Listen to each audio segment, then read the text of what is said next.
nós vamos ter a participação, né, da nossa equipe interna. A aposentadoria ela está dentro da gerência de recursos humanos e dentro da subgerência de direitos e benefícios, que a gente conhece pela SDB.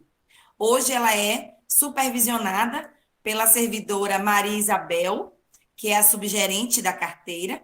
Nessa carteira a gente trata de processos diversos, né, que envolve direitos e benefícios, e a aposentadoria.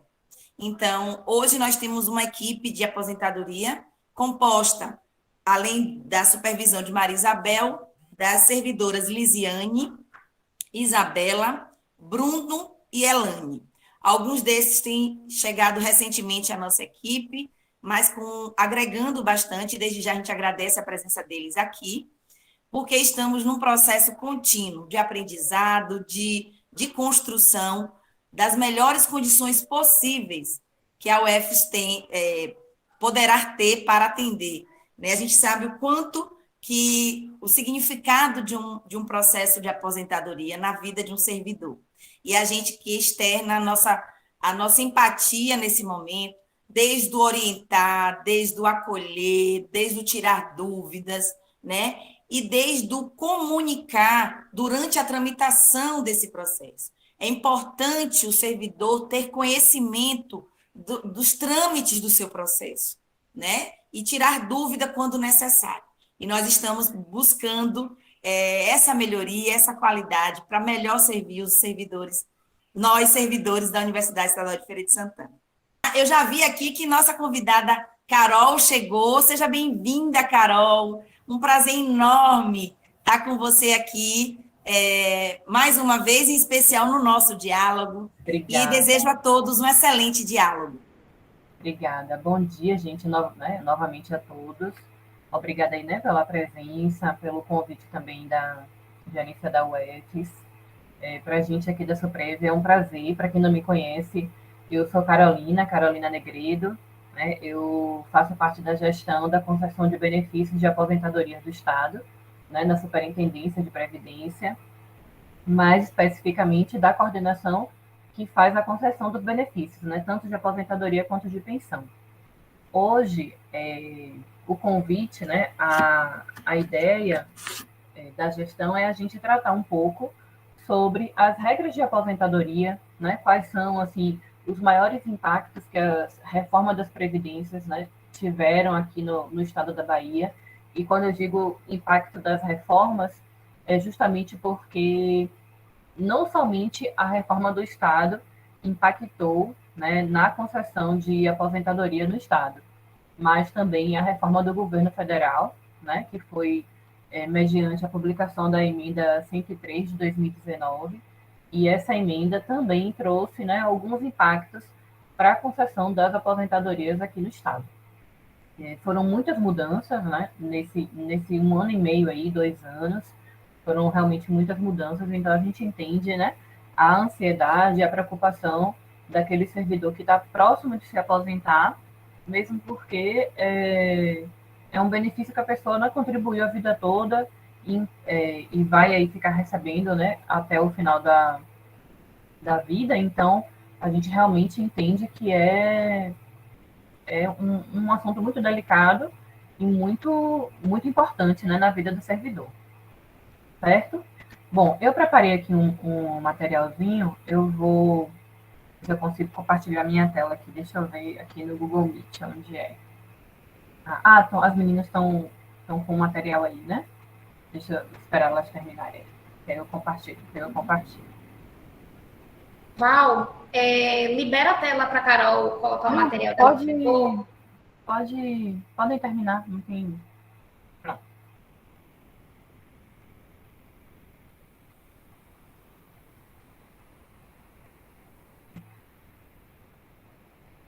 Deixa eu compartilhar aqui.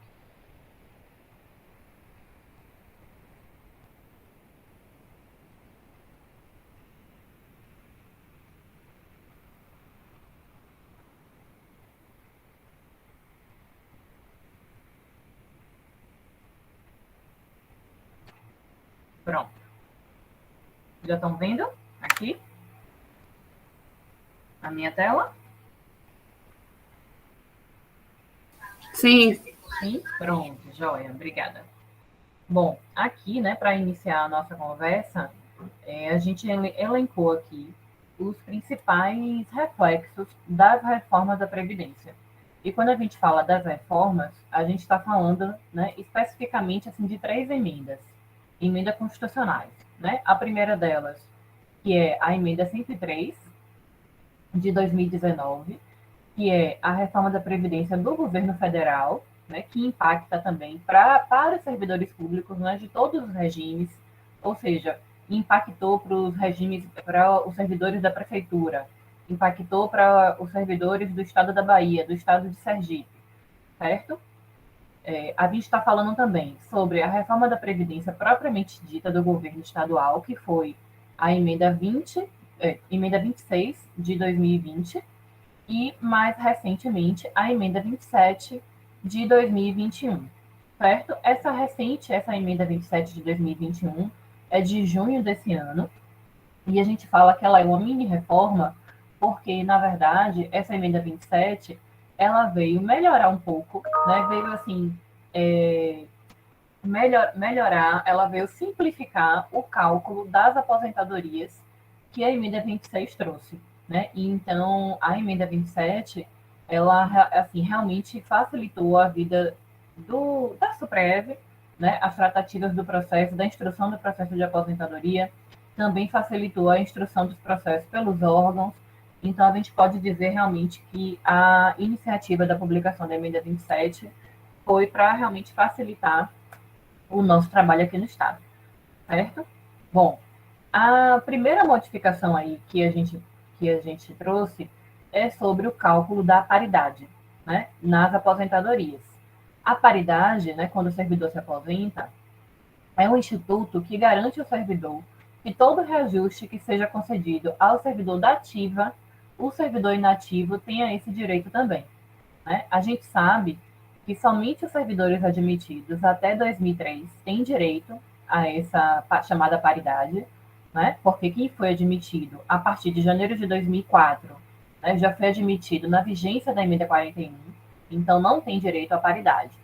Mas aqueles servidores que têm direito à paridade, né, antigamente, antes da reforma, eles se aposentavam pela média dos 12 meses anteriores ao direito ou ao requerimento. Né? Não era assim? Com certeza todos vocês já ouviram falar sobre isso, né? Dizendo assim, quando eu for me aposentar, quando eu pedir aposentadoria, eu vou receber mais ou menos o que eu recebo no meu contra-cheque, porque eu já estou recebendo aquela gratificação há um ano, há 12 meses, né? Acho que, com certeza, a maioria de vocês já deve ter ouvido, né, alguma coisa, um comentário mais ou menos nesse sentido. Né? Exemplo, quem já recebe aí um mestrado durante um ano, durante 12 meses, já falava, eu vou me aposentar com os 40% aqui do mestrado. Com a reforma da Previdência, da emenda 26, né, e a emenda 27, esse cálculo da aposentadoria com paridade, ele foi modificado, certo? Agora, o cálculo das gratificações para quem vai se aposentar com paridade não é mais pela média dos 12 meses. Ele é agora pela média dos 10 anos, certo? Ou seja, o período de cálculo, ele aumentou. Antes, a gente pegava só 12 percentuais, né, da gratificação aí do mestrado, a gente tomando como um exemplo, né, o mestrado, a gente pegava só 12 percentuais. Agora não. Agora a gente vai pegar 120 percentuais. Né? Por que 120? Porque 120 equivale a 10 anos, né? 12 meses aí, por 10 anos, 120 meses. E é feito o percentual, é feita a média percentual desses 120 percentuais, certo? O que foi que aqui teve uma inovação, né? Que para algumas pessoas pode ter sido um benefício. Antes, era preciso que, para incorporar, o servidor recebesse por 5 anos contínuos ou 10 anos intercalados. Né? Então, acontecia muitas vezes de o servidor receber aí uma insalubridade por 7 anos intercalados e não incorporar para a aposentadoria. Agora, não é mais exigido esse requisito mínimo de percepção. Né? Aquele servidor que recebeu por 3 anos intercalados uma insalubridade, por exemplo, a insalubridade vai fazer parte da média dele, mas vai ser feito um cálculo dos percentuais recebidos por 120 meses dividido por 10 anos. Né? Então, aquele servidor que recebeu a insalubridade, seja só por 3 anos, agora, no cálculo da paridade da nova Previdência, ele vai ter direito a incorporar essa insalubridade. Claro, o percentual provavelmente vai ser reduzido, porque vai ser a soma desses percentuais recebidos por 3 anos, dividido por 120 meses, certo? Mas é uma modificação relevante, né? Para alguns servidores prejudicou e para outros servidores beneficiou. Recentemente mesmo, a gente teve um caso na CESAB, e a servidora já tinha direito, né, à paridade pela média dos 12 meses, mas para ela foi mais benéfico se aposentar pela regra da nova Previdência, justamente porque, na média dos 12 meses, ela não recebia insalubridade, porque ela deixou de receber insalubridade lá em 2015. E, pela média dos 10 anos, ela passou a receber insalubridade. Ela não levou os 30% integral, mas, salvo engano, eu acho que ficou numa média de 17%. Então, assim, para essa servidora da CESAB é um caso recente mesmo, tem mais ou menos um mês. É uma servidora que já tinha direito a se aposentar pelas regras, né, anteriores, antes da reforma, mas ela se aposentou pela regra nova para poder incorporar uma parcela, né, que ela tinha aí um tempo de percepção, certo? Bom, um outro reflexo aqui da reforma da Previdência é o fim da dobra da imunidade previdenciária, né, e aliada à concessão da isenção de imposto de renda. Antigamente, né, antes da alteração aí das legislações, quem ficava isento do imposto de renda tinha direito automaticamente à dobra da imunidade previdenciária, ou seja, só contribuía ao FUNPREV na aposentadoria o dobro do teto do INSS. Agora não é mais assim. Né? O aposentado que tem isenção de imposto de renda, ele não tem mais direito a essa dobra da imunidade previdenciária. Certo? Justamente porque foi, já falando aqui do ponto 3, foi alterada a faixa de isenção da contribuição para o FUNPREV. Né? Antes contribuía para o FUNPREV, né, aquele aposentado que recebesse até o teto, só contribuía para o FUNPREV quem recebesse acima do teto do INSS. Né? Esse teto foi reduzido, agora o aposentado vai contribuir para o INSS, vai contribuir para o FUNPREV, né? Se ele receber a partir de 3 salários mínimos. Então, essa alteração foi significativa, né? Muito servidor que era isento, ele passou a contribuir, né? Então, é uma modificação aí, realmente, que muitos servidores estão, né, levando em conta no momento da aposentadoria, certo?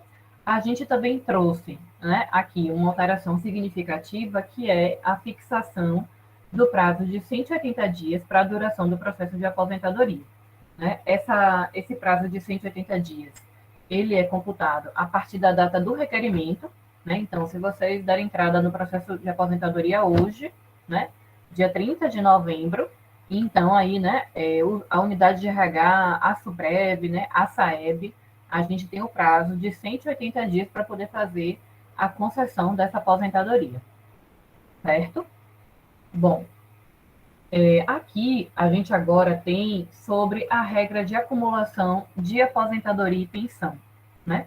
Muitos de vocês também já devem ter ouvido falar sobre isso, né? Que é a emenda 103 de 2019, né? Que é a reforma da Previdência do governo federal, ele trouxe uma limitação para o servidor que recebe pensão, certo? É aquele servidor que vai se aposentar no Estado e é pensionista, né? O parceiro, o companheiro, o esposo faleceu e o servidor é pensionista. Quando o servidor for se aposentar, ele vai poder acumular essa pensão e essa aposentadoria, certo? A acumulação ela não foi negada, mas para o servidor que é pensionista e vai se aposentar, ele tem direito a receber o benefício mais vantajoso e aquele que for menos vantajoso vai sofrer uma redução, certo? Essa redução, ela tem os percentuais de redução e depende do valor que a pessoa receba.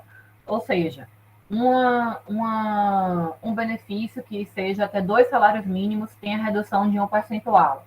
Um benefício que seja até 4 salários mínimos reduz um outro percentual, certo? Essas reduções, essas taxas são muitas, então não teria como a gente trazer todas aqui, mas estão todos esses percentuais de redução na emenda 103, certo? Precisamente no artigo 24. Mas uma lembrança aqui sobre essa regra de acumulação, né, para aquele servidor que vai se aposentar e é pensionista, essa regra de acumulação, ela só atinge aquele servidor que adquiriu o direito à aposentadoria a partir da emenda 103, certo? Ou seja, você aí, sua esposa faleceu, você é pensionista. E aí você vai se aposentar, pediu a sua aposentadoria hoje, certo? 30 de novembro de 2021.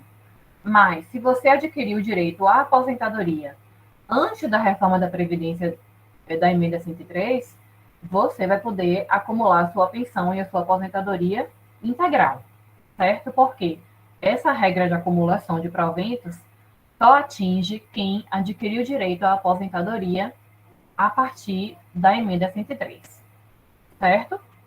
Mas, para quem é pensionista, né, e vai se aposentar e adquirir o direito à aposentadoria a partir da emenda 103, então já tem que ficar ciente, né, que vai ter que fazer a opção pelo benefício mais vantajoso e o benefício menor, ele vai sofrer uma redução, certo? Inclusive, em todos os processos de aposentadoria, né, que tramitam hoje no Estado, quando o servidor adquiriu o direito após a reforma da Previdência, a gente pede para o servidor esse termo de ciência, né, para poder ele saber que um dos dois benefícios vão ser reduzidos. Certo, gente? Bom, e por fim aqui, a gente trouxe um último, né, assim, grande, grande reflexo da reforma da Previdência, que é a possibilidade de aplicação de regras de transição que foram revogadas até a publicação da emenda 27, certo? Houve uma decisão judicial, né, que foi deferida em favor dos servidores do Estado da Bahia, certo? Essa decisão, o Tribunal de Justiça do Estado acolheu o pedido de que a emenda 47 e a emenda 41 fossem aplicadas, né, para todos os servidores até a revogação expressa dessas normas, certo? A revogação dessas normas foram feitas com a emenda 27 de 2021, de junho de 2021. Então, por conta dessa decisão judicial, né, o servidor que adquiriu direito a essas regras até dia 17 de junho de 2021 vai poder continuar se aposentando por essas regras, certo? Foi também um reflexo da reforma, porque antes dessa decisão judicial, a gente só podia aplicar essas regras até 31 de janeiro de 2020, né? Mas, por conta dessa decisão judicial, né, e diante aí da publicação da emenda 27, a gente pode aplicar essas regras até dia 17 de junho de 2021. E por que 17 de junho de 2021? Porque justamente a emenda constitucional 27 foi publicada em 18 de junho. Então, como a emenda 27 revogou expressamente essas normas, né, então o último dia de aplicação ficou sendo o último dia da publicação, né, que foi dia 17 de junho. Então, você aí, servidor, né, que completou 35 anos de contribuição e 60 anos de idade até 17 de junho de 2021, já tendo, né, os demais requisitos aí do artigo 6º, da emenda 41, por exemplo, pode se aposentar por essa regra, certo? Não necessariamente vai ter que se submeter às regras da nova Previdência, certo? Bom, trazendo aqui agora, né, mais precisamente sobre as regras de aposentadoria propriamente dita, né, que é aquilo assim que mais interessa, né, ao servidor que está trabalhando, que está próximo à aposentadoria. Aqui primeiro a gente traz a modalidade de aposentadoria compulsória, certo? Então aí você servidor, né, que está próximo a completar os 75 anos de idade, que é a idade limite vigente no serviço público hoje, né? Então, você tem aí 73 anos, 74, já vai completar 75. Então, como vai se dar a sua aposentadoria? Certo? Primeiro, se você completar os 75 anos sem direito à regra de aposentadoria voluntária, então significa dizer que os seus proventos vão ser obrigatoriamente calculados pela média das 90, certo? Essa média das 90 é o que a gente chama de benefício pago em parcela única. O que significa isso? Significa que é feito um somatório, né, de todas as contribuições que você recolheu de 94, né, do ano de 94 para frente, e é feita um descarte das 10% menores contribuições, certo? É feito esse descarte de 10% e é encontrada uma média, que é a média das 90%. Ou seja, o cálculo dos seus proventos vão ser esse somatório, certo?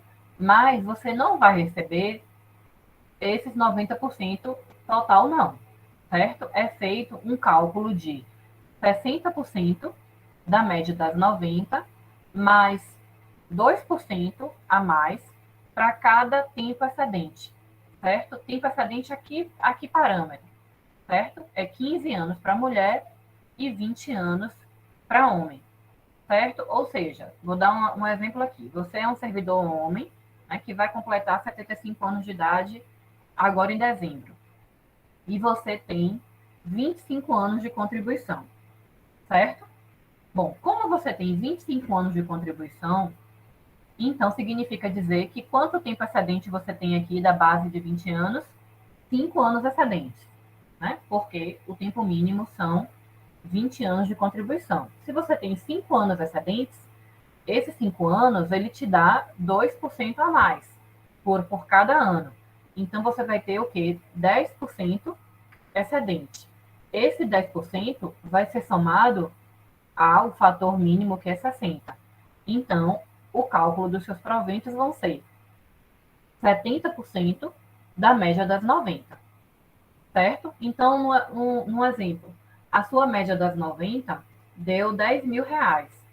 Então, você vai se aposentar com 70% de 10 mil reais, certo? Esse é o cálculo aqui da aposentadoria. Só lembrando que esse é o cálculo da aposentadoria de quem completa 75 anos sem direito à regra de aposentadoria voluntária. Que situação é essa? É aquele servidor, né, que vai completar 75 anos e, se ele quiser se aposentar hoje, a regra de aposentadoria voluntária, né, com proventos integrais, ele teria direito? Se você tem direito, então a sua regra de aposentadoria não é essa. Mas se você vai completar 75 anos e não pode se aposentar voluntariamente com proventos integrais, então a sua regra, o seu cálculo de proventos vai seguir essa orientação aqui, certo? Inclusive, a gente está, acho que publicou no Diário de hoje até, uma aposentadoria compulsória com essa forma de cálculo, né? Para quem quiser até pode dar uma olhada, certo? Mas assim, essa é a forma de cálculo para quem completa 75 anos tem direito à regra de aposentadoria voluntária, tá bom? Bem, aqui a gente traz, né, no tópico 2 aqui, um segundo caso, que é aquele servidor que implementa os 75 anos de idade com aquisição do direito de regra de aposentadoria voluntária. Ou seja, é o caso daquele servidor que completa 75 anos em atividade, mas se ele quisesse se aposentar, ele já tinha se aposentado, né? Eu já tinha me aposentado com proventos integrais e integralidade, né? Mas eu não quis me aposentar porque eu quis continuar trabalhando até a compulsória. Mas para esse servidor que completou os 75 anos, mas já tinha direito à paridade, já tinha direito à aposentadoria voluntária, a forma de cálculo dos proventos não vai ser pela média, né? Ele vai ter o direito adquirido dele recordado. Então, esse servidor que vai se aposentar de forma compulsória, mas já tinha direito à aposentadoria voluntária em atividade, os proventos vão ser com paridade, né, com integralidade, ou seja, o cálculo da aposentadoria vai se dar com base no vencimento do cargo efetivo, seguindo a regra de cálculo vigente à época da aquisição do direito. O que isso significa dizer, né? Se a gente pegar um servidor que completou 75 anos esse ano, ou vai completar agora em dezembro 75 anos, mas ele adquiriu direito à aposentadoria voluntária pela regra da emenda 41, né? Ou seja, ele já tinha tempo de contribuição e idade aí quando houve a reforma da Previdência. Então, o cálculo dos proventos desse servidor vai ser pela média dos 12 meses anteriores ao direito ou 12 meses anteriores à compulsória. Por quê? Porque você já tinha direito a se aposentar antes da reforma da Previdência, certo? Um outro exemplo. Você adquiriu direito à aposentadoria, né, pela regra da nova Previdência, em abril desse ano, por exemplo, né? Ou seja, em abril desse ano você já podia se aposentar pela regra da paridade da nova Previdência, mas você não quis se aposentar, preferiu continuar trabalhando e completou 75 anos agora em dezembro. Então, a sua aposentadoria vai se dar pela média dos 10 anos. Ou seja, a sua aposentadoria vai ser o valor do vencimento mais a média dos 10 anos das parcelas que recebeu em atividade. Certo? Ou seja, a sua regra de cálculo dos proventos na compulsória, ela vai estar atrelada à aquisição do direito da aposentadoria voluntária em atividade. Certo? Ou seja, só vai se aposentar pela média das 90% maiores remunerações quem completa os 75 anos tem direito à aposentadoria voluntária. Certo? Por último aqui, eu esqueci de falar aqui em cima, que é um detalhe que é importante falar. Né? Aquele servidor, né, que chega aos 75 anos, tem o tempo mínimo de contribuição, né, de 15 anos ou 20, esse servidor ele tem 2% descontado do fator de 60%, certo? Lembra que eu falei que a cada ano de contribuição a mais, o servidor tem 2% a mais no fator? Quando ele não tem um tempo mínimo, aqui o fator é descontado. Um exemplo, o servidor homem, né, completa 75 anos com 19 anos de tempo de contribuição.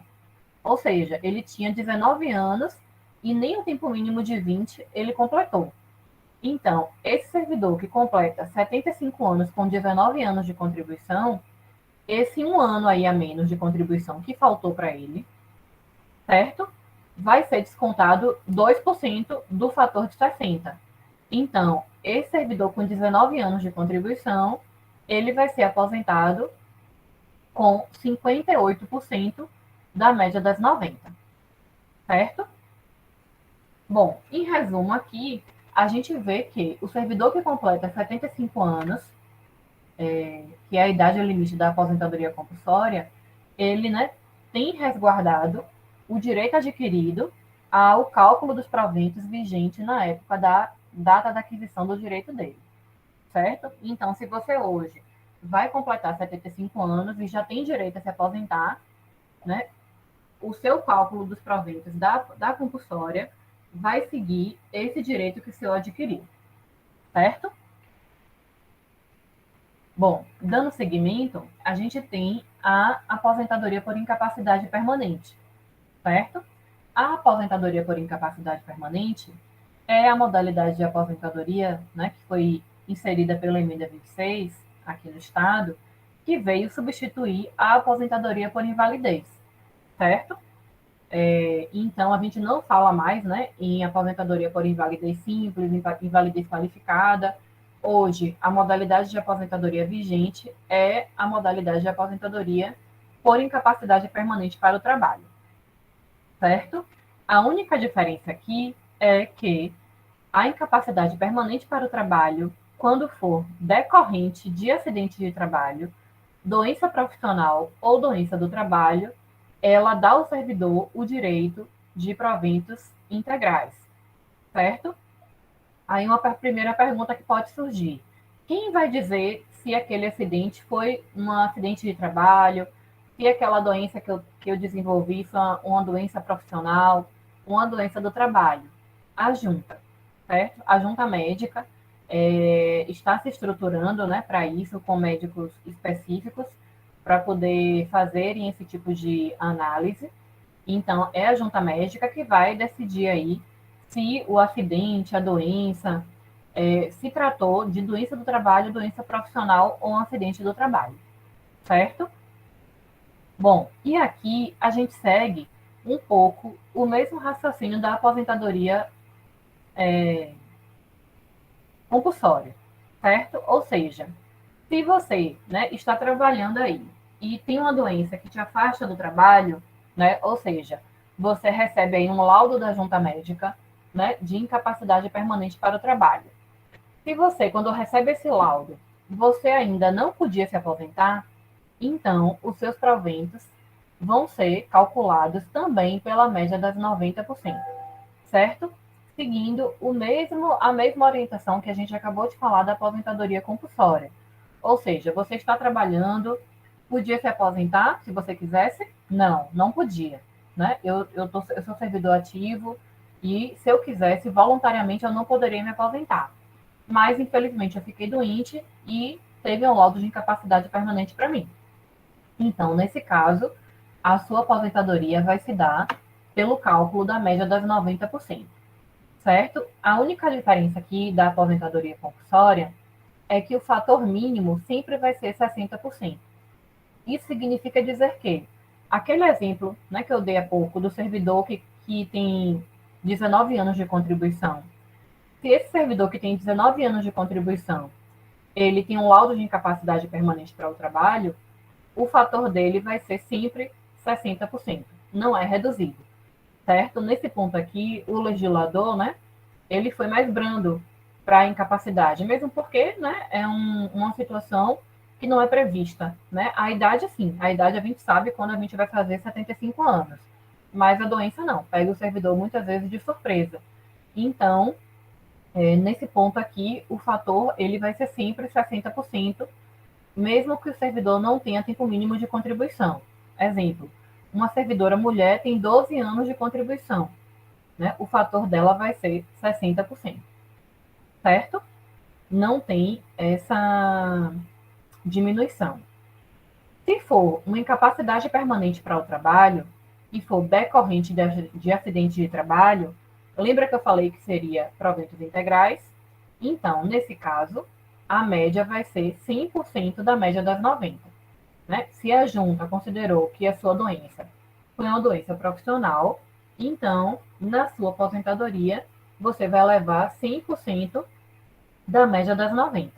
Mesmo que você tenha só 10 anos de contribuição. Mesmo que você tenha 12 anos de contribuição. Vai ser 100% da média das 90%. Porque foi uma incapacidade decorrente de acidente de trabalho. Certo? Mas aqui a gente colocou como observação, mas inclusive assim, é bem relevante, que é a mesma orientação da compulsória, certo? Se o servidor, né, na data do laudo, já possui direito à aposentadoria voluntária, os seus proventos vão seguir a regra da aposentadoria voluntária. Ou seja, um exemplo, primeiro exemplo, você está trabalhando e lá em 2018 você já podia se aposentar. Inclusive, você deu entrada no pedido de abono, já recebe abono de permanência aí desde 2018. E hoje você ficou doente e teve aí um laudo de incapacidade permanente para o trabalho, certo?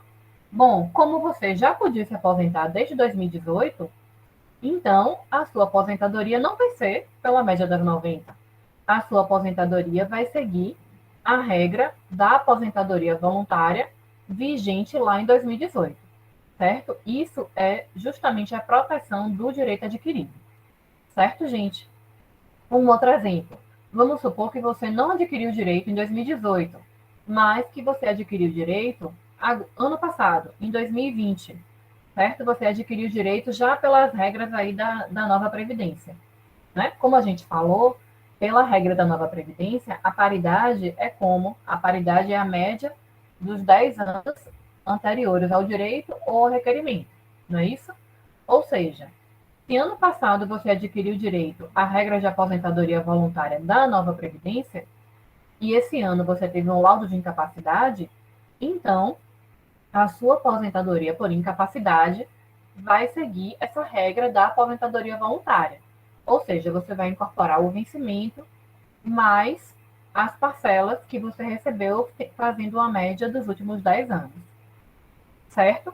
Ou seja, a aposentadoria por incapacidade permanente, ela respeita o direito adquirido do servidor que já podia se aposentar, mas ficou trabalhando no Estado e, infelizmente, aí teve um laudo de incapacidade permanente, certo?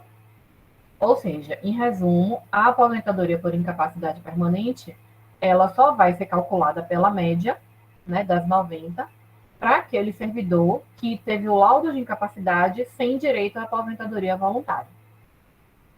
Certo, gente?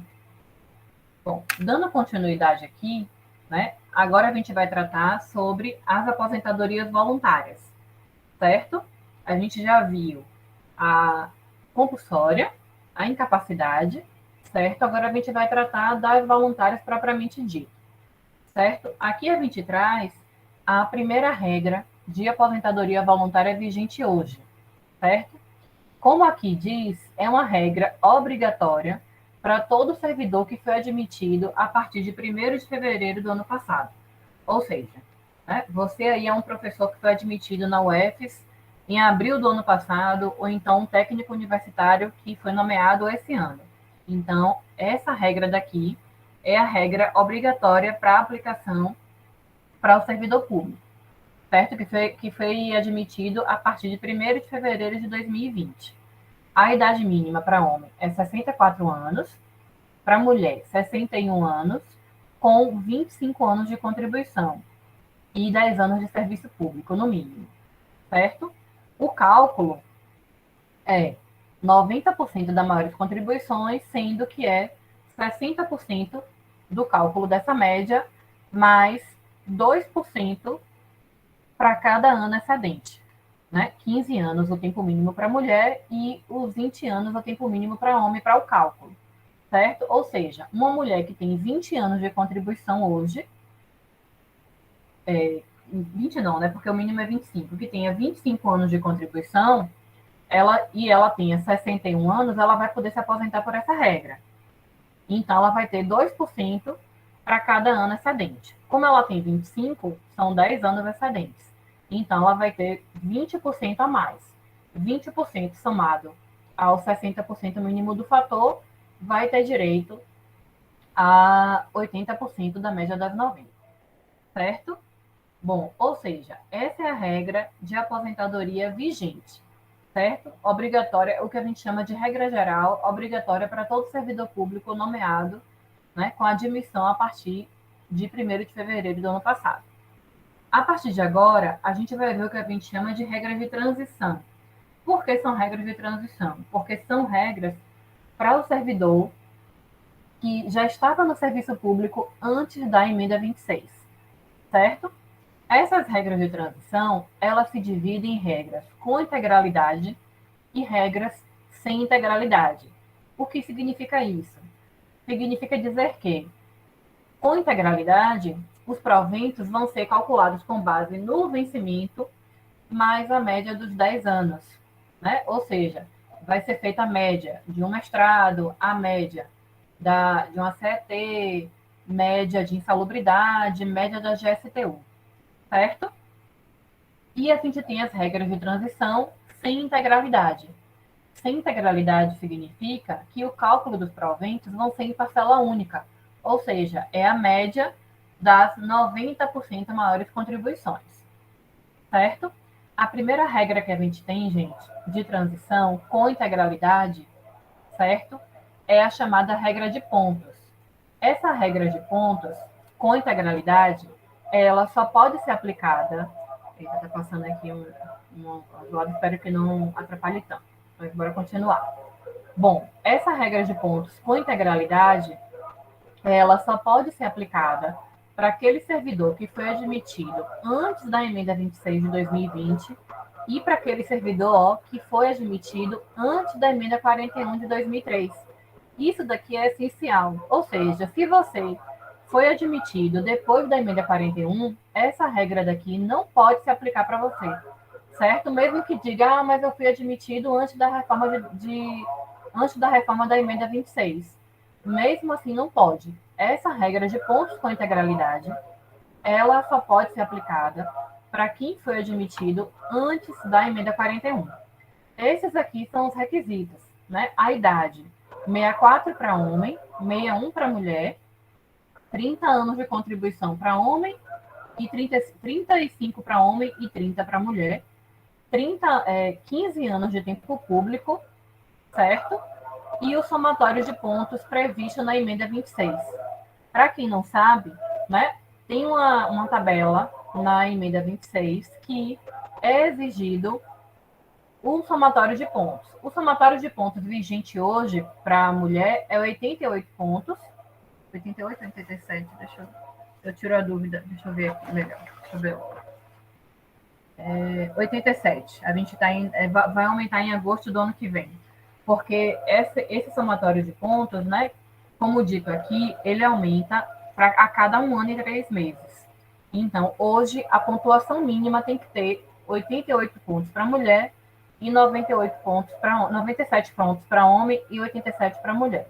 A cada 1 ano e 3 meses, essa pontuação vai aumentando, certo? Então, para quem quer se aposentar hoje com integralidade, certo? E para aquele servidor que foi admitido antes da emenda 41, ou seja, estava no Estado até dezembro de 2003, certo? Quem estava no Estado em dezembro de 2003 pode se aposentar por essa regra aqui.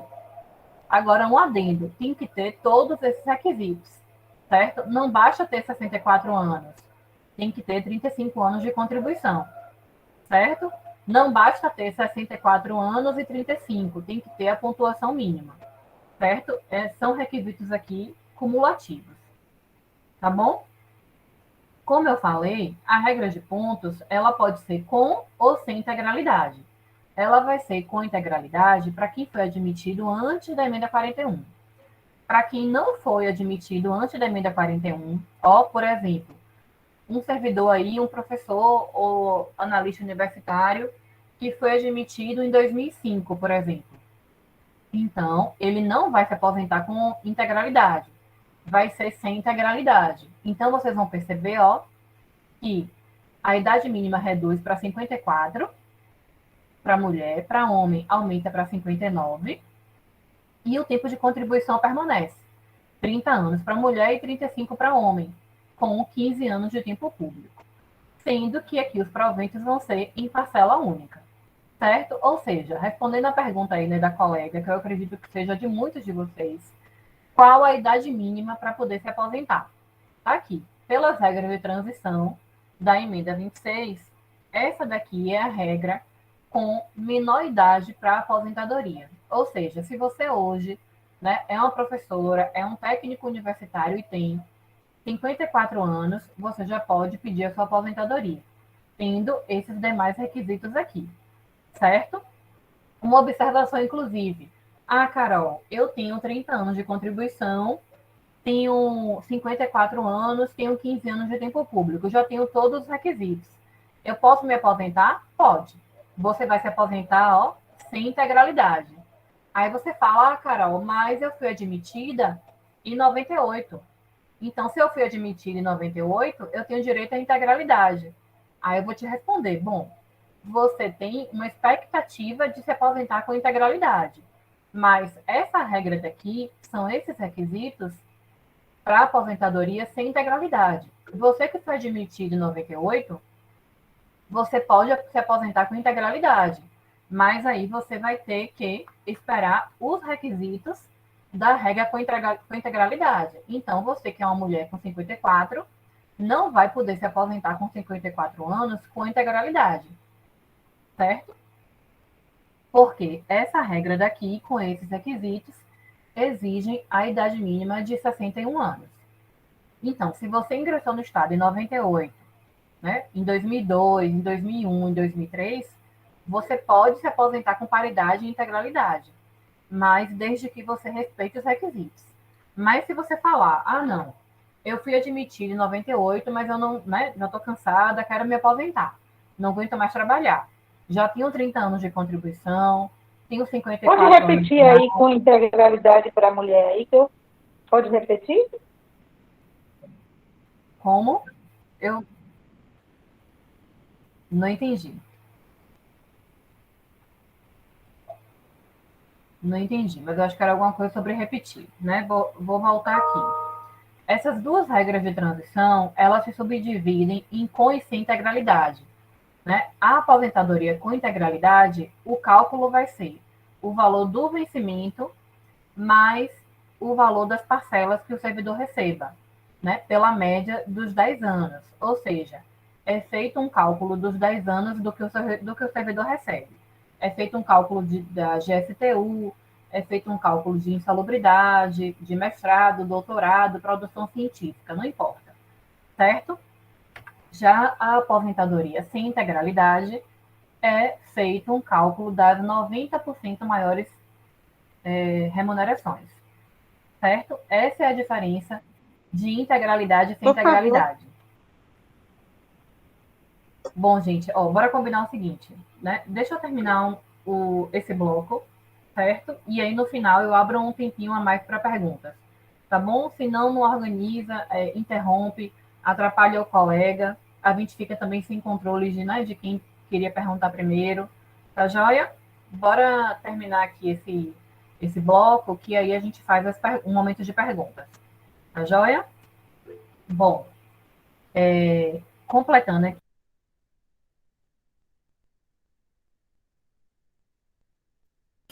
Carol, desculpe, eu acabei desativando seu microfone sem querer.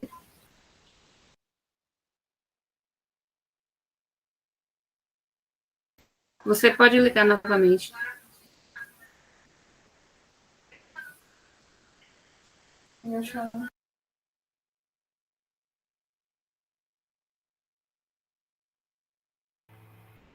Pronto? Agora foi, né? Foi sim. Obrigada. Obrigada. Eu não vi quando foi interrompido, mas o que eu estava falando, eu vi que uma colega, né, interrompeu aí para poder fazer uma pergunta, e eu pedi para que a gente esperasse, né, até eu finalizar aqui o que eu tenho para poder trazer para vocês, e a gente deixasse para poder fazer as perguntas no final, né, para poder não atrapalhar o colega que está assistindo também, para poder também a gente tentar manter uma ordem, né, de perguntas. No final eu abro, né, uns 5, 10 minutinhos para poder a gente tratar algumas questões, certo? Eu fiz esse pedido, eu acho que talvez tenha sido na hora que o microfone encerrou, certo? Então, em resumo, né, essa regra daqui, com esses requisitos, é a regra que tem a menor idade para aposentadoria, certo? E como eu estava dizendo, essa regra, ela é só para quem foi admitido antes da emenda 26, certo? Ou seja, quem foi admitido de fevereiro do ano passado para frente não pode ir por essa regra. Mas quem foi admitido aí antes de 2020, né, pode se aposentar por ela. Não importa se foi admitido em 2001, em 2002, em 2005, em 89. Não importa, certo? Então, a idade mínima hoje para aposentadoria no Estado, para mulher, é 54, para homem, 59, certo? Mas aí alguém, né, como eu estava falando, pode perguntar, mas eu tenho 54 anos, então eu posso me aposentar com paridade? Não, não pode, ó. Com 54 anos, a modalidade de aposentadoria é sem integralidade, certo? Bom, aqui a gente tem a segunda regra de transição, que é a chamada regra do pedágio, certo? Como vocês podem ver, é uma regra que tem uma idade diferenciada também para homem e para mulher. Aqui aumenta, né, a regra anterior, aumenta para 57 anos para mulher e 60 para homem, certo? O tempo de contribuição, ele permanece igual, 30 e 35. O tempo público aumenta, porque na regra de pontos era 15, aqui são 20 anos de tempo público, certo? E aqui tem o que a gente chama de pedágio, né? O que muita gente já deve ter, muita gente comenta, eu tenho que pagar um pedágio. Qual pedágio que eu tenho que pagar? Certo? Esse pedágio, ele vai depender de cada servidor, né? Do seu exemplo concreto.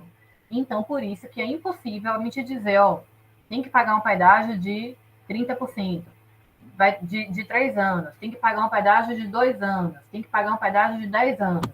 Isso é impossível prever, porque vai depender do seu tempo de contribuição, do seu tempo pessoal. Por quê?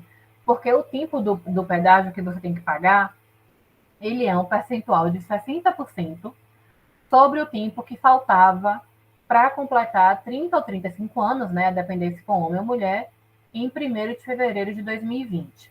Exemplo, você é uma mulher e em fevereiro do ano passado você tinha 20 anos de contribuição, certo? Então, se em fevereiro do ano passado você tinha 20 anos de contribuição, significa dizer que você faltava quanto para poder completar 30? Faltava 10 anos, não é isso? Ou seja, então, para poder atingir o direito a essa regra, você tem que ter 60% de 10 anos dá 6 anos, né? Então, você vai ter que ter 36 anos de contribuição. Vai ter que ter 30 anos de contribuição mais o pedágio de 6 anos, certo? Aí algumas pessoas podem perguntar, qual é a diferença dessa regra daqui para a regra de pontos? É porque a regra de pontos, ela tem um requisito menor para o tempo de serviço público. Então, pode variar nesse quesito, né? Tem servidor que não tem 20 anos de tempo público, e a regra do pedágio exige 20 anos de tempo público. Então, se você tem menos tempo público do que a regra do pedágio exige, provavelmente você vai se encaixar mais aqui na regra dos pontos, certo? Então, por isso que aí precisa ser feita uma análise do caso concreto, para ver em qual dessas regras aqui você vai se encaixar primeiro, certo? Bom, a regra do pedágio, ela vai poder ser também com integralidade ou sem integralidade, certo? Ou seja, ela pode ser aplicada para o servidor que foi admitido antes ou depois de 2003. Aqui tem um adendo, né? Se você foi admitido depois da emenda 41, então vai ser os proventos pela média das 90%. E se você foi admitido antes da emenda 41, você vai se aposentar com o seu vencimento mais a média dos 10 anos das gratificações, certo? Se você for perceber aqui, também os requisitos não mudam. Eles são os mesmos, tanto para com integralidade ou sem. A regra do pedágio, ela tem o mesmo requisito. O que vai mudar os proventos é só a data de admissão. Ou seja, se você foi admitido antes ou depois da emenda 41. O requisito não muda. É diferente da regra de pontos. Pela regra de pontos, a gente viu agora há pouco, que a idade diminui. A idade para ser integralidade, ela é bem menor. A mulher pode se aposentar com 54 anos, sendo que a regra de pontos com paridade para a mulher já aumenta 61 anos. Tá vendo? Então, a regra de pedágio tem essa característica. Ela tem o mesmo requisito temporal, né, de idade, de tempo de contribuição, de serviço público. O que vai mudar a forma de cálculo dos proventos é aqui, se você entrou antes ou depois da emenda 41, certo? Uma última observação que eu faço aqui nessas regras de aposentadoria voluntária é o seguinte: em regra, claro, né? Assim, a gente fala em regra porque em direito nada é absoluto, né? Depende muito do caso concreto. Mas em regra, a regra do pedágio, ela é melhor para aquele servidor que tem mais tempo de contribuição. Ou seja, aquele servidor que começou a trabalhar cedo, que começou a contribuir, né, cedo. Porque como ele vai ter mais tempo de contribuição, provavelmente ele vai ter esse pedágio aqui mais fácil, certo? E a regra dos pontos, ela, em regra, né, se aplica mais para aqueles servidores que têm mais idade, porque o somatório da idade com o tempo mínimo de contribuição vai fazer o somatório dos pontos, certo? Bom, dando seguimento aqui, né, a gente vai falar aqui justamente sobre a aposentadoria especial, né, que é o que o colega perguntou aí mais cedo, né, quando a gente abriu ali. Um colega perguntou, né, sobre a aposentadoria especial. A aposentadoria especial, né, para aqueles servidores que trabalham com efetiva exposição de agentes químicos, fisiológicos, biológicos, enfim, ela foi prevista na emenda 26, né? Era um tipo de aposentadoria que não tinha previsão no estado da Bahia, e a emenda 26 trouxe essa previsão. E essa aposentadoria é para aquele servidor que tenha. Esses são os requisitos, certo? Tem que ter 60 anos de idade, seja para homem ou para mulher. Tem que ter, no mínimo, 25 anos de contribuição de efetiva exposição. Ou seja, não basta que você tenha 25 anos de contribuição e trabalhe há 10 anos com exposição a agente químico. Não pode, certo? Tem que ser os 25 anos de exposição a esses agentes aqui prejudiciais à saúde, certo? Então, se você trabalha há 30 anos e tem 25 anos de efetiva exposição, você vai ter direito a esse tipo de aposentadoria, certo? Se você trabalha há 25 anos e todos esses 25 anos foram com exposição, também vai ter direito a essa aposentadoria. Mas se você trabalha há 40 anos, há 30 anos e só tem 16 anos de efetiva exposição, então não vai ter direito hoje a esse tipo de aposentadoria, certo? São somente 3 requisitos, são simples, né? 60 anos de idade, 25 anos de efetiva exposição a esses, né, agentes químicos aqui, biológicos, enfim, e 10 anos de serviço público, certo? Essa avaliação aí, né, se o servidor estava exposto ou não estava exposto, se eram agentes prejudiciais à saúde ou não, é uma avaliação feita, né, por uma comissão de serviço ocupacional, né, através de documentos como o PPP, né, que é o perfil profissional profissiográfico. Então, é um processo que precisa de uma tramitação diferente. Ele passa primeiro, né, pela análise aí do órgão com a confecção do PPP, depois ele segue para a CSO, né, que é uma coordenação específica da SAEB, que é a coordenação de serviço ocupacional, para depois realmente ser atestado se o servidor trabalhou esses 25 anos com efetiva exposição a agentes prejudiciais à saúde, certo? E o tipo de proventos para esse tipo de aposentadoria é cálculo da média das 90%, certo? Então, quem for querer se aposentar aí, né, por esse tipo de aposentadoria, vai ser o cálculo da média das 90%, certo? Não tem direito à paridade aqui por essa regra, certo? Tem que ter ciência disso, tá bom? Bem, aqui a gente tem a aposentadoria por deficiência, né? É também uma aposentadoria, uma modalidade de aposentadoria que foi uma inovação, né, da emenda 26, não tinha previsão de aposentadoria por deficiência no Estado, e ela pode ser por idade ou por tempo de contribuição, certo? Por idade, tem que ter 60 anos para homem, 55 para mulher, 15 anos de contribuição, certo? Com a deficiência, e os proventos vão ser pela média das 80. Aqui é uma diferença, certo, gente? Não é média das 90, é média das 80. É mais benéfico para o servidor, porque descarta as 20% menores e não as 10% menores, certo? E é por tempo de contribuição aqui, finalizando, não tem uma idade mínima de contribuição, ou não tem uma idade mínima para o servidor público, mas tem um tempo mínimo. E vai depender do tipo de deficiência, se é leve, grave ou moderada, certo? Quem vai dizer se a deficiência é leve, grave ou moderada não é a SUPREV, não é o órgão, né? É a junta médica também. Então, é um tipo de processo que, depois de aberto, o órgão vai encaminhar aí para a junta médica, para poder a junta médica dizer se o servidor tem deficiência e qual tipo de deficiência, se é leve, se é moderada, se é grave. Certo? Bem, essas são as modalidades de aposentadoria, né, que a gente, e as principais regras, as principais mudanças que a gente trouxe hoje aqui para vocês. Então, o que a gente trouxe aqui nessa apresentação é o fluxo processual na UFES. O que acontece?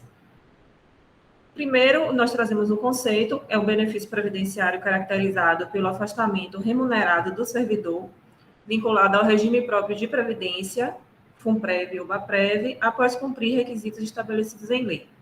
Pode passar, Val.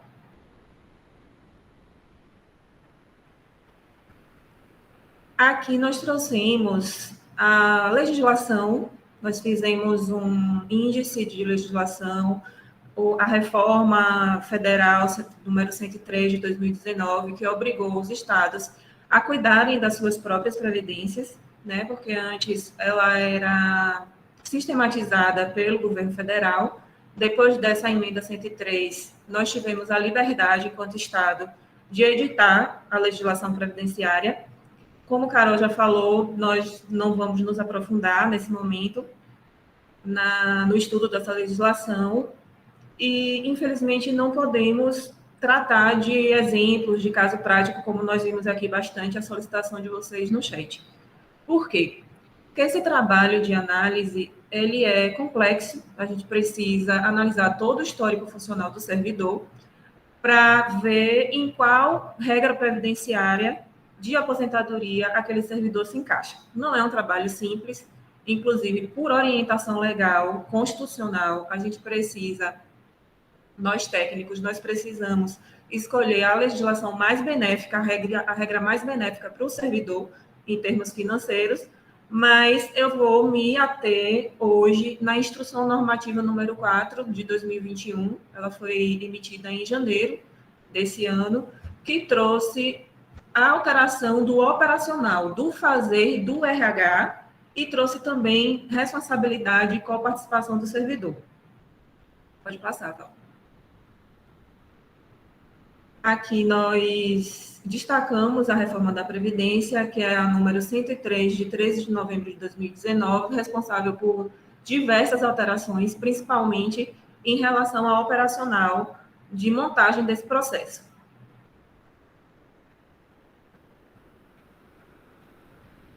Os tipos de aposentadoria, Carol já nos trouxe. Nós temos a aposentadoria voluntária, que parte do requerimento do servidor. Ele escolhe o momento para poder dar entrada nesse tipo de aposentadoria. Temos a aposentadoria por incapacidade permanente. A reforma trouxe, além de mudanças nas regras, a mudança na denominação, que antes era aposentadoria por invalidez, e a aposentadoria compulsória, que se dá aos 75 anos de idade. A PGDP, junto com a GRH, está elaborando uma estratégia de preparação para esse tipo de aposentadoria compulsória, para que não ocorra, como em anos anteriores, sermos pegos de surpresa. O professor, o técnico, o auxiliar, vai completar 75 anos semana que vem. Corre para poder montar o processo dele. Isso não acontece mais.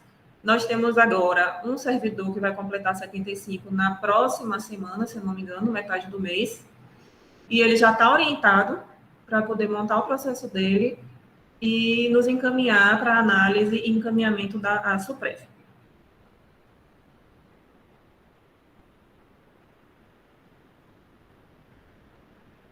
A pergunta é: o que fazer e como fazer para me aposentar?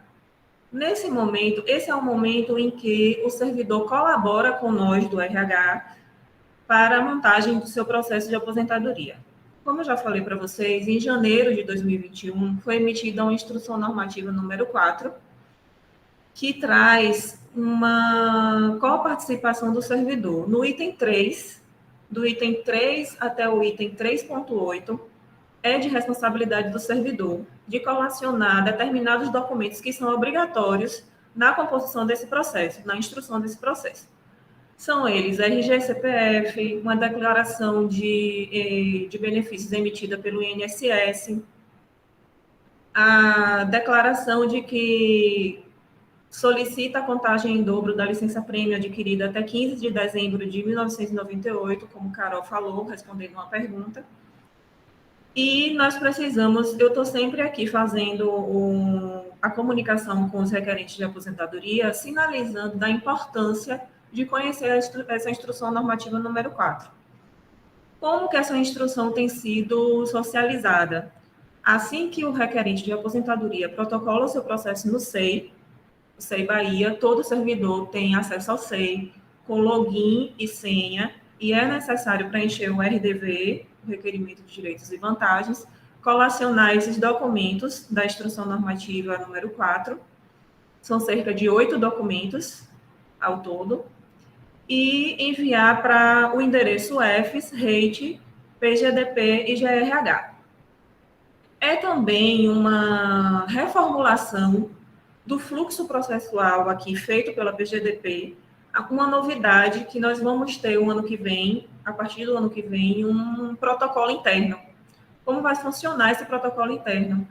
O servidor vai receber o processo, vai fazer um tipo de triagem, uma espécie de triagem, e encaminhar para a unidade competente para o tratamento daquele requerimento. Aqui na GRH nós temos 3 subgerências, a subgerência de direitos e benefícios, que é a mais importante, que é a minha, claro, né?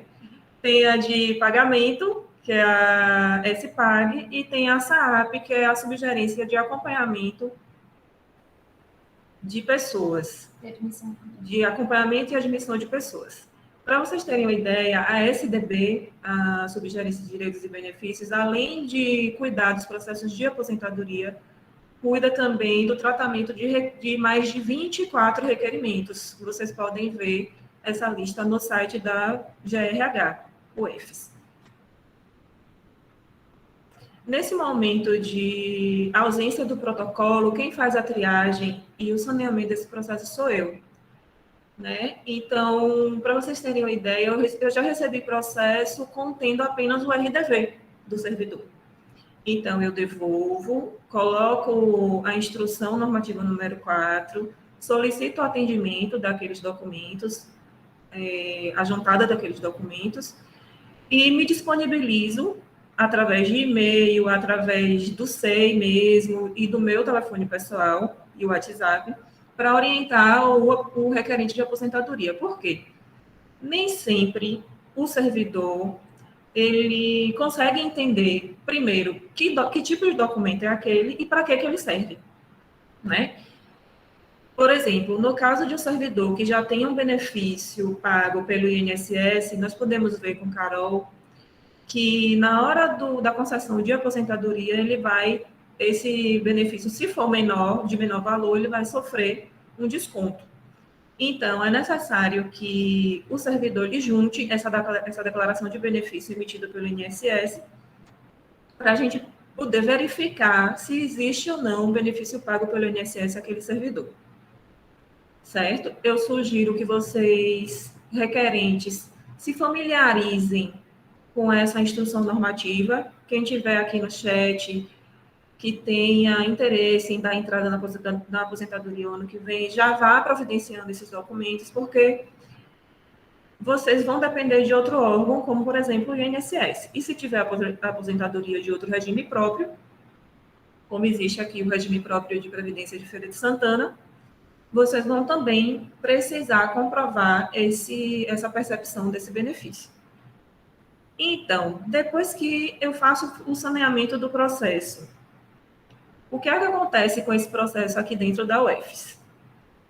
O servidor dá entrada no SEI, se tiver com todos os documentos colacionados de exigência obrigatória da Instrução Normativa número 4, esse processo vai para análise através da minha carteira de aposentadoria, que, graças a Deus, tem crescido. Quando eu cheguei aqui, eu tinha uma servidora para tratar desse tipo de requerimento, porque um outro colega tinha saído da subgerência, e nós acabamos adquirindo mais 3, que ainda estão em treinamento.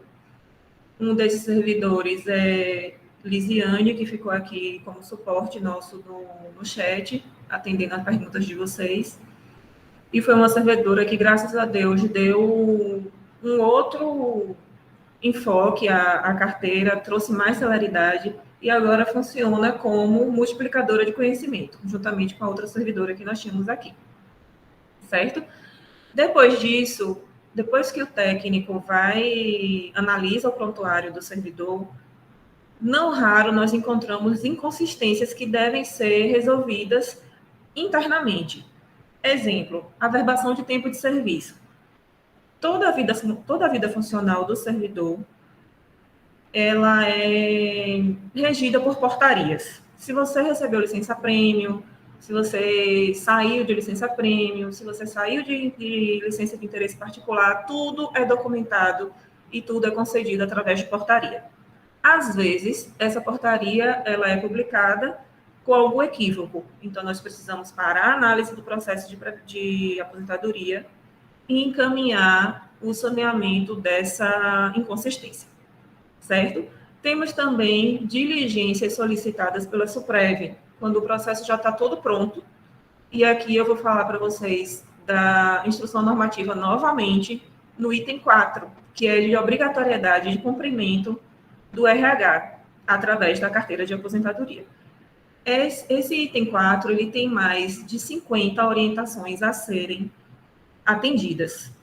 Extrato de tempo de serviço, construção da planilha de dias, elaboração do mapa de tempo de serviço. Então, são diversas orientações que nós precisamos atender para poder enviar o processo para a SUPREV. E o que acontece se a gente não atende a instrução normativa nos itens 3 e 4? O processo volta. Invariavelmente, esse processo vai retornar, porque a SUPREV é a penúltima instância por onde passa o processo de aposentadoria, onde faz toda a conferência do cálculo, de toda a vida funcional do servidor, para depois enviar para o gabinete do secretário da administração, que faz a publicação dessa aposentadoria. Antes disso, nós ainda temos a possibilidade de nos depararmos com uma dúvida jurídica robusta. E essa dúvida jurídica, como nós não temos mais a Procuradoria Jurídica desde 2020, nós temos que enviar o processo para a Procuradoria-Geral do Estado, que é o nosso suporte jurídico de todo o Estado, certo? Caso nós tenhamos um servidor com histórico funcional todo redondo, todo certinho, ele vai direto para a SUPREV, depois de colacionados os documentos do item 3 e 4 da instrução normativa, depois da SUPREV, vai para a Secretaria de Administração do Estado para poder fazer a publicação dessa aposentadoria, certo? Pode passar agora. Hoje nós temos 45 processos de aposentadoria em tramitação, são 33 docentes e 12 técnicos, e já tivemos, ainda que em um cenário de pandemia, 15 aposentadorias publicadas no Diário Oficial, até hoje. O ano passado também tivemos 15, e daqui até dezembro nós estamos torcendo que saiam mais aposentadorias, porque já temos cerca de 4 processos prontos lá na SUPREV para poder publicar, para poder ir para a Secretaria da Administração e publicar. Pode passar. Agora aqui, eu quero trazer para vocês o contexto que a gente vive aqui na UFES, né? Que ainda vivemos, porque a pandemia ainda não passou, nós ainda temos que atender às regras sanitárias de isolamento social, de uso de máscara, e temos servidores em casa também. Temos o trabalho remoto, que impactou bastante nessa rotina, não só da carteira de aposentadoria, mas de toda a GRH, ainda que tenha funcionado o RH durante a pandemia presencialmente, o RH não parou. Nós paramos apenas de fazer o atendimento presencial e retomamos agora, há 2 meses, com um atendimento presencial especial para os requerentes de aposentadoria, né? Então, o trabalho remoto foi um dos nossos entraves enfrentados nesses 2 anos, 2020 e 2021. Pode passar. Como eu já falei para vocês no início, nós tínhamos uma equipe bastante reduzida e ainda temos, porque, no meu entender, a carteira de aposentadoria, o benefício de aposentadoria, ele é o que mexe com a vida toda do servidor, né? Além da análise, além de confecção de documentos, nós temos também o desafio de superar as inconsistências, como eu já falei para vocês, né, com uma equipe reduzida. Nós temos 2 chegando agora, 2 servidores que ainda estão em treinamento e que, aos poucos, nós vamos equipando mais essa carteira para poder se tornar o meu sonho, um setor separado da SDB, de outros processos, né? Mas, enquanto isso não acontece, a gente vai tocando com o que nós já temos. Eu já falei para vocês também da complexidade do assunto da análise de aposentadoria. Não é nada simples eu pegar uma pergunta dessa do chat, dizendo eu tenho tantos anos de contribuição, eu tenho tanto de idade, por qual regra eu vou me aposentar? Acreditem, não é nada simples. É necessário sentar, pegar o prontuário, fazer toda a análise da vida funcional do servidor, considerar as licenças em prêmio licença prêmio contadas em dobro, considerar as averbações de tempo de serviço, considerar tudo que o servidor fez na vida funcional para poder chegar à conclusão de qual regra ele vai se encaixar para a aposentadoria. E pior ainda é o cálculo de aposentadoria. A simulação de aposentadoria, no momento, é inviável. Infelizmente, se nós pararmos, como o Carol falou, né, que a Supreme parava dia de quarta-feira, mas todo o resto parava também. E se a gente parar agora, aqui, né, na realidade que a gente tem hoje, os processos de aposentadoria fatalmente vão demorar mais. Pode passar. As alterações na legislação também foi um dos entraves que nós sentimos muito, porque uma simples alteração na legislação, ela causa um impacto na composição dos proventos. Então, é necessário que a gente tenha cuidado, porque, como eu já falei para vocês antes, é um mandamento legislativo que a gente tenha o cuidado em escolher a melhor regra de aposentadoria para aquele servidor. A melhor regra em relação aos proventos, né? Porque, na verdade, no final das contas, é com isso que a gente se preocupa. Não só o servidor, como nós aqui também da equipe da GRH. Pode passar.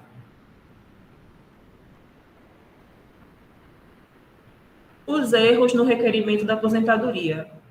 Como eu já falei, é necessário que o servidor esteja atento à juntada dos documentos que são de responsabilidade dele, né?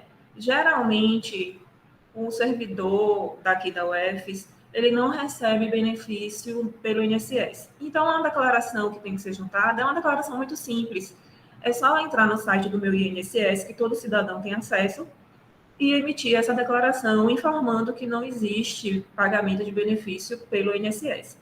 Mas, caso ele tenha, é necessário que traga essa declaração positiva, inclusive uma certidão informando quais foram os tempos utilizados naquela aposentadoria pelo INSS, certo?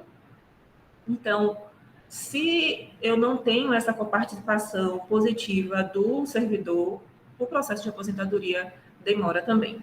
E aí, o que acontece em relação à fila?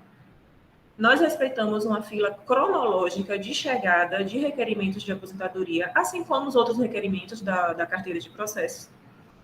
Nós respeitamos essa fila cronológica de chegada, mas eu não posso deixar um processo de aposentadoria que já está todo instruído com a documentação obrigatória, esperando um outro que ainda não está, ou falta de atenção, ou falta de conhecimento, né, em relação a essa instrução normativa número 4. Eu sei que é difícil o atendimento, às vezes, pelo não conhecimento, porque é uma regra nova. Como a Aretusa falou antes, essa aposentadoria, esse requerimento de aposentadoria, era só da entrada no RDV, informando que deseja aposentadoria, qual tipo de aposentadoria, e pronto. Hoje não. De janeiro para cá, é necessário que o servidor junte esses documentos que estão no item 3, e quanto mais o processo ele é instruído corretamente, mais rápido ele vai andar.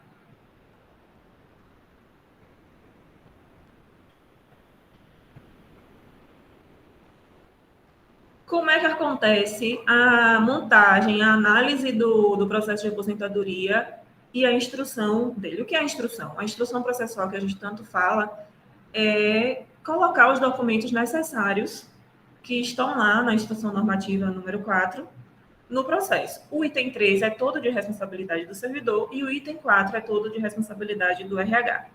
Então, o que é que a gente tem? Qual é a nossa realidade? Nós temos um arquivo físico ainda, né? Ainda não temos informações digitalizadas completas. As informações digitalizadas, elas estão no PRODEB, que é um sistema integrado de recursos humanos, e o SAP, são 2 sistemas que a SAEB disponibiliza para o estado inteiro. Mas nem sempre todas as informações estão lá. E não raro acontece que as informações, tanto no SAP quanto no PRODEB, elas estão diferentes, elas estão contraditórias em relação ao prontuário do servidor. E aí, o que é que vale? Aí a gente vai precisar sentar para analisar tudo, e se tiver alguma alteração a fazer, como tem sempre, retificação de portaria de averbação de tempo de serviço, retificação de portaria de licença premium. A gente para poder analisar tudo, abrir processo de retificação de prontuário, enviar para a reitoria e, mais uma vez, o processo atrasa. Pode passar. Nós temos também as diligências. Como eu já disse, a SUPREV, quando o processo chega na SUPREV, surgem algumas dúvidas e esse processo, às vezes, retorna para que a gente possa esclarecer através da juntada de algum documento, através de um esclarecimento por despacho ou por parecer. A PGE também nos solicita diligências quando o processo é enviado para lá. E, mais uma vez, essa é uma intercorrência no fluxo de processo aqui dentro da UFES.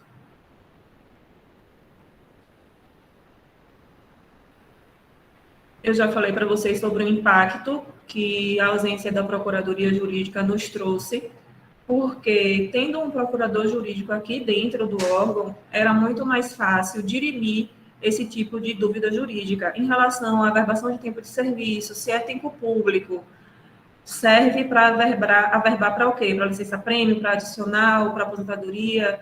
Então, essa análise ela ficou agora a cabo da PGE, da Procuradoria-Geral do Estado. E, infelizmente, os processos demoram lá também, né? E não é foge ao nosso controle esse tipo de diligência, né? De encaminhamento, porque não depende de nós. A gente fica aguardando a emissão de parecer da PGE.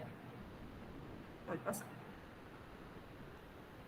Mas, diante de tudo que eu falei para vocês aqui, de entraves, nós precisávamos criar estratégias, e criamos, para poder sair desse redemoinho de problemas, né?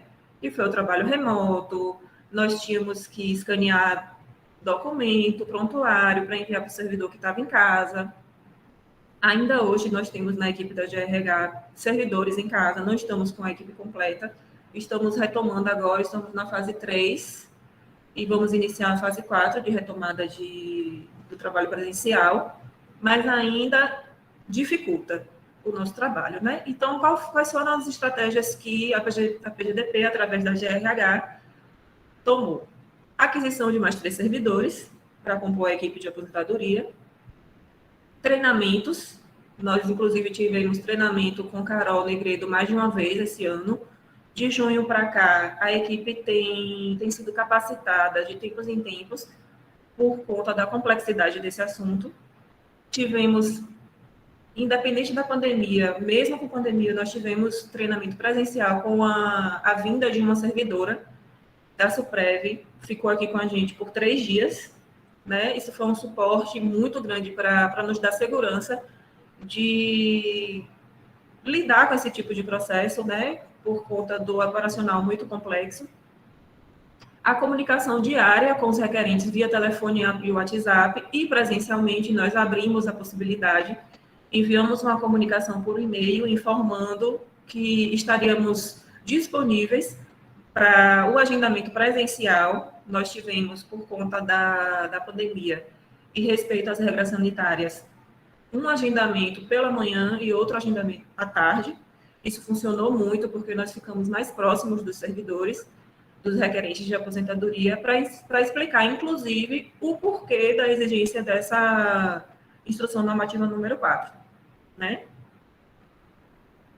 O saneamento dos processos, como eu já falei para vocês, que adianta bastante o trabalho. Na hora que o processo entra na caixa da SDB, a gente já olha logo o que é que está faltando, já informa, entra em contato por e-mail, entra em contato por telefone, para poder explicar por que está exigindo aquele documento, né, para depois passar para o técnico fazer a análise. O contato diário com os órgãos, esse ano nós tivemos uma proximidade muito grande e muito salutar com a SUPREV. Sempre que nós vamos falar de aposentadoria, nós entramos em contato com o órgão lá em Salvador, para poder nos disponibilizar servidor, para poder disponibilizar treinamento, e eles sempre têm nos atendido. Então, eu quero falar para vocês da importância da GRH, junto com a PGDP, ter estreitado esse tipo de laço. SUPREV e PGE também. Uma pergunta muito frequente que eu recebo no e-mail ou no telefone é: depois que se aposenta, o que acontece? A matrícula do servidor ela é migrada para a SUPREV, que é o órgão responsável pelos aposentados e pensionistas do Estado da Bahia, o qual processará, a partir desse momento, o pagamento dos proventos do servidor aposentado. Por que isso é importante saber? Acontece muito do servidor ter algum benefício que não recebeu antes de aposentar, como, por exemplo, férias proporcionais. Então, geralmente, o servidor abre um processo C e envia para nós. Nós não temos mais ingerência sobre o contra-cheque dessa pessoa que se aposentou. É necessário entrar em contato com a SUPREV através dos postos de atendimento, que são o CEPREV. Aqui, em Feira de Santana, eles ficam lá localizados no SAC, certo? Porque nem acesso à matrícula desse servidor a gente tem mais. Então, é importante saber que publicou a aposentadoria, o órgão responsável por gerir aquela matrícula, o contra-cheque e outros requerimentos é da SUPREV. Então, é isso, gente. Eu trouxe para vocês um pouco do nosso dia a dia. Eu espero que vocês tenham aproveitado. A apresentação vai ficar disponível no YouTube. Gente, muito obrigada. Estamos à disposição. Participem conosco desse momento. Mandem e-mail, pgdp@ufs.br, grh@ufs.br, sdb@ufs.br, para que juntos a gente possa aprimorar cada vez mais. Tá bom? Grande abraço.